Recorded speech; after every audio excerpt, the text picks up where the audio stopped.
But I have one other thing. I've never done this before, ever, actually, in my life. When I got to the gig tonight, they had a puppy room. You know, the puppies were hugging with our staff. Like, we have 100 people. So anyway, so I thought they're all up for adoption. So I thought we took pictures and is it up there? No, well, there's somewhere.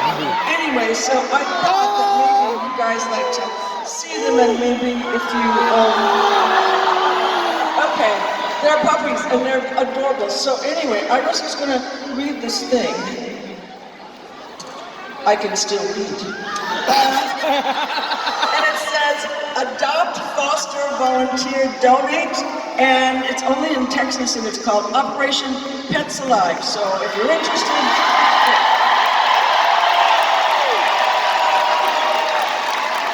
it's so funny that happened today, but whatever. Okay, how do you like my beautiful natural blue hair?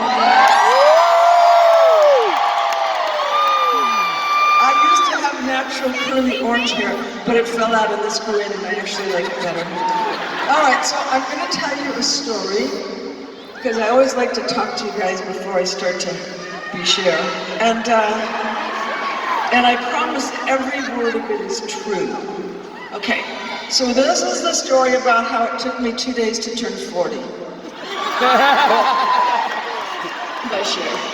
Okay, so it was May 19th, and I was in my favorite club in New York called Heartbreak, and I was with my best friend Polly, and we were sitting on these banquettes, red leather banquettes, and banquettes are kind of like, they're half a circle, and they have little buttons in them, and then there's like your table in front of you for cocktails, and then it has kind of like a top part that you could lean against. But Polly and I, we weren't leaning against it, we were kind of sitting on top of it. Kind of like perched like this. We looked like hookers. Well, Polly looked like a hooker, I looked like Cher. But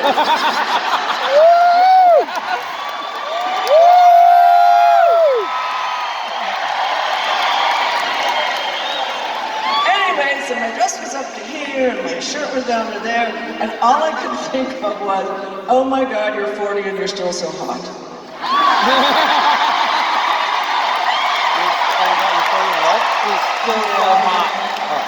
Well, I was just about to do Moonstruck with Nicky Cage, and Nicky was 21, and I was 40. You figure it out, okay? I was the one who wore it better.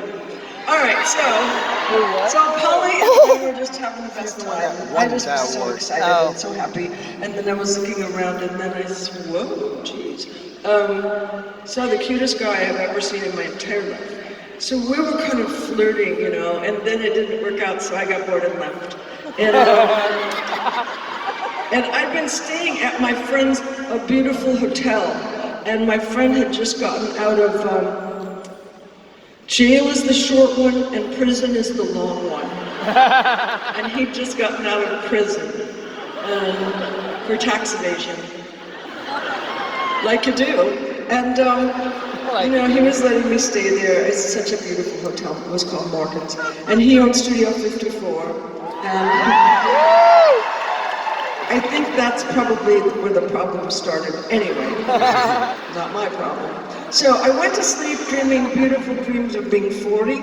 And at 7:15, my phone rang, and it was a man on the other end. He said, hi, Cher, it's George Miller. Now, George Miller was the director of Witches of Eastwick. No, you'll hate yourself in the morning. Okay. So I said, hi, George, how are you? And he said, I just wanted to call and tell you that I don't want you in my movie. And Jack and I, we don't think you're sexy and you're too old. Wow. So it was like, good morning, 40. Last night I was a hottie and today I'm a witch and Hansel and Gretel. So I started to cry. Tears were just streaming down my face because I wanted this job so badly, because I thought, I'll be really good in this job, and then I'll get another job, and then I'll get another job, and then I'll get, I want to thank the Academy. Oh, it's a beautiful thing. But I wasn't even getting this job. So the tears are running down my cheeks, and he, but I didn't want him to know I was crying. And he starts to tell me, well, wait a minute. Usually in Hollywood, when people insult you, they just insult you and then they hang up. But he's from Australia, George is from Australia. So he just kept going on and on and on. And he said, you know, Cher, I don't like the way you walk, and I don't like the way you talk, and I hate the way you laugh. And there's not really much I like about you. And I was like, okay, look, fucker.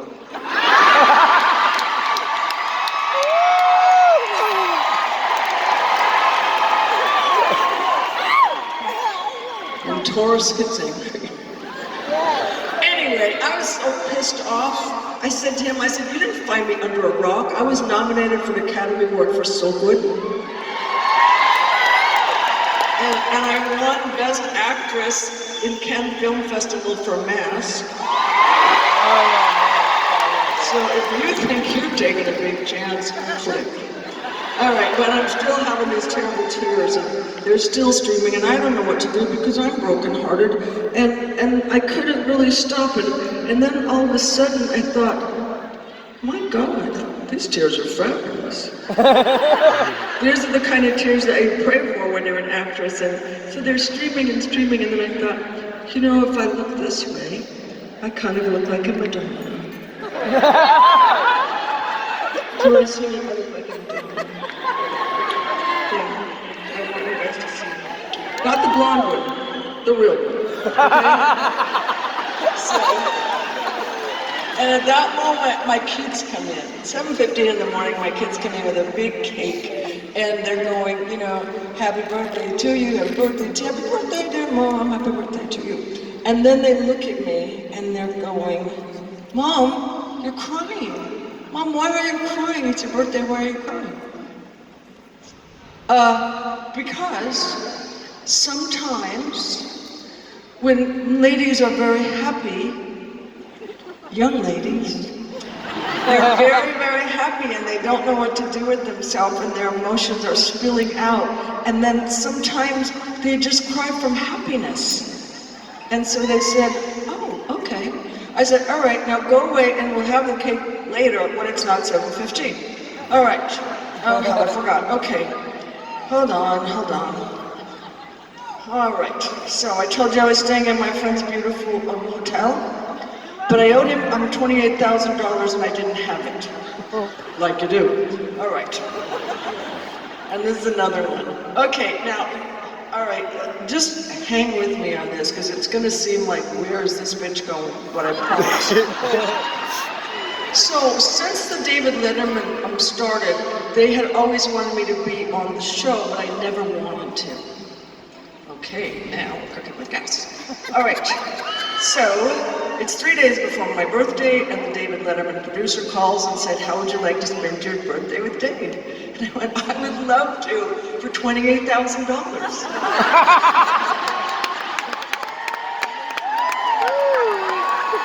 And he said, well, we don't do that. I said, well, then neither do I. Click. So 20 minutes later, he calls me back and he goes, oh, okay, we're gonna do it. And I was like, cha-ching. But while we were on the telephone, he said, you know, Cher, just out of curiosity, can you tell me why you never wanted to be on a top-rated show? And I said, well, you know, David's very funny and he's very smart, but sometimes if he gets a guest on the show that he feels is beneath him, he can be kind of an asshole. And he agreed with me, and we hung up. So the night of my birthday, I went on the show, and Dave was sitting here in a chair, I was sitting here in a chair, we were facing each other, and he was being funny, and I was being funny, and he was being funny, and I was being much funnier. So, in the middle of this hilarity, Dave looks at me and says, so tell me, Cher, why haven't you ever wanted to be on my show? And my head exploded. Because in those days you couldn't see bad words, okay? You could just not say them. So, unless you were George Carlin. So anyway, I'm trying to figure out what am I going to do. I don't want to lie and I can't tell the truth. What's going to happen? I don't know what's going to happen. And while I'm thinking all these things and trying to square everything up, out of my mouth comes, because I thought you were an asshole. Yeah. Look it up on YouTube, it's very funny. Okay, so I was trying to stuff it back in my mouth, but it was out. So Dave told me that he was traumatized for 5 years, and I believe him. But he's not a bad guy, he's okay. So, I mean, he even sends me, like, he sent me a beautiful birthday card, you know, with the lovely sentiment, and he wrote it in script, and